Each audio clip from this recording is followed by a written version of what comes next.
Hi, I'm Bob Doyle, and although you may know me from the movie The Secret, I want to be very clear up front that this particular video has nothing to do, I'm not representing The Secret, the staff, the writer, the other teachers, or anything in what I'm having to say here. This is just a personal response to some of the reaction that I've heard since the movie has really gained a lot of momentum and has gone from being shown to people who are already pretty much in the law of attraction conversation and believe it and understand it and are living it, to people who are more curious about it or haven't heard about it at all.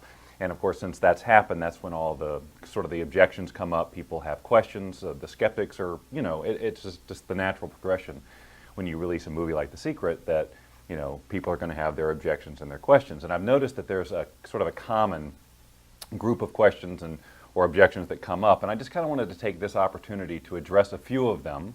Not to defend the movie, because the movie, in my opinion, doesn't need defending, but I think that there are some people who really do want to hear the message of The Secret and learn even beyond what is presented in the film, but their background just will not allow them to have full faith in this. And I totally get that. That is my background as well, and I certainly didn't say, oh, law of attraction, I totally get it, and start living it right away. It took me, learning the science of it and really understanding that it is real and not just some sort of a new age sort of idea, to get past that. And it took a while, a number of years, for me to really get it to the extent that, okay, I can totally see how this is at work in my life and there's nothing to be skeptical about anymore.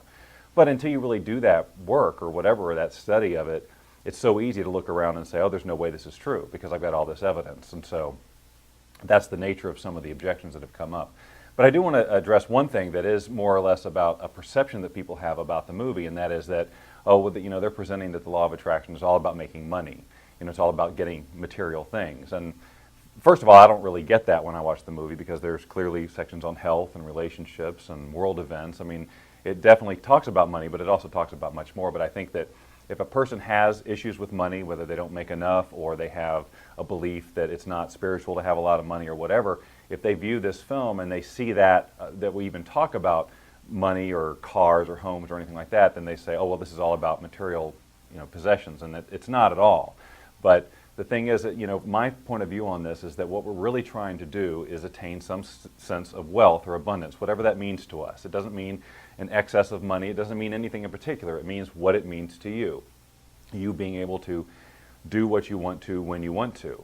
So that's what wealth is. It doesn't have anything to do with money, but money and cars and homes are associated with wealth.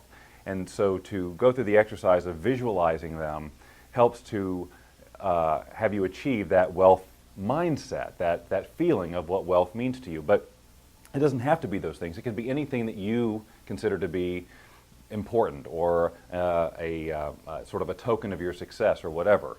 So yes, we talk about money in The Secret and cars and things like that because there are a lot of people who relate to that. That is what they really believe that they want. You learn eventually that money is a byproduct of you living the life of your dreams and not the other way around. More problems arise when the definition of the law of attraction is summarized as like attracts like. That's way too simple. Or even what you focus on, you get more of, or what you focus on expands. Those both can occur as a result of the law of attraction to be true, but they're not, neither one of those is really the definition of the law of attraction. I mean, you could say like attracts like, and so many people will eventually say, bring up magnets and say, well, isn't it opposites that attract with a magnet? Or what about Mr. and Mrs. Jones? They're completely different personalities. They're complete opposites, and yet this works. It's a marriage that works. I mean, there's too many examples of where like does not necessarily attract like. The law of attraction is about vibration and resonance.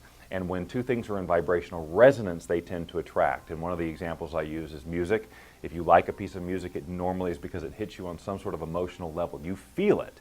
And whether you know this now or not, is that's a vibration happening in this energy that makes up your body and so on. So you feel that. It's a real phenomenon. It's a real energetic phenomenon. You are resonating with a piece of music. And you're attracted to it because of that. And that is how truly we attract everything in our lives. And that's what we're trying to talk about when we teach the law of attraction. It's not just about money. It's about every aspect of your life. I'm hearing that they think that the message of The Secret is that you got to walk around being happy all the time and just think nothing but positive thoughts and feelings. And that's not it, because obviously that's not the human condition. Part of our gift as a human being is this whole range of emotions, and we're meant to experience them all.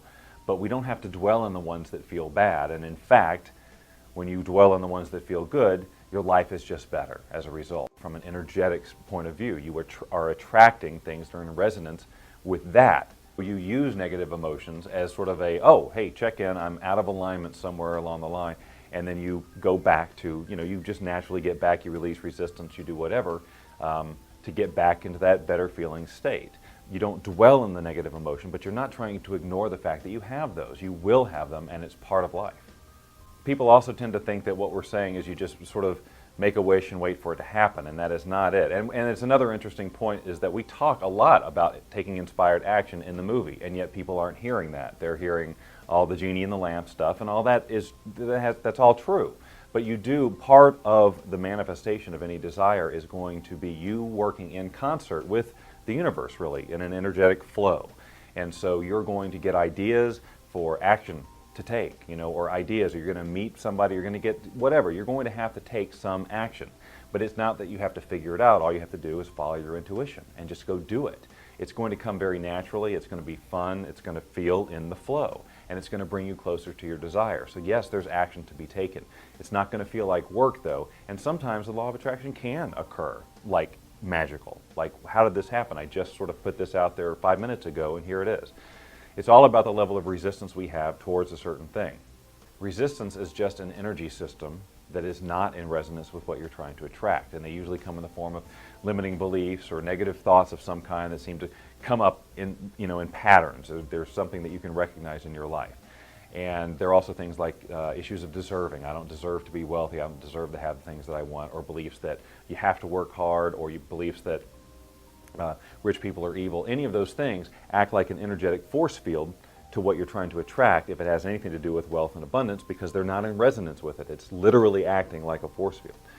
We have tools that will allow you to interact with that energy system, that force field, if you will, and lower it by basically neutralizing that imbalance in your energy system that manifests itself as those limiting beliefs and those emotions that pop up when you think about wealth or think about attracting the things that you want. So to be able to get in there and interact directly with the energy that you are, and it may sound bizarre, and it is pretty much bizarre, but still, when you understand the quantum nature of the universe, you realize how possible this is, and then you see it in action and you do it for yourself, and you see results in your life that just like, this is amazing. So it's very exciting stuff. But it was beyond the scope of the movie The Secret. But those are some of the main things that come up and that I hear all the time, and I just wanted to address and clarify, at least from my point of view, how I approach those topics in relation to the law of attraction.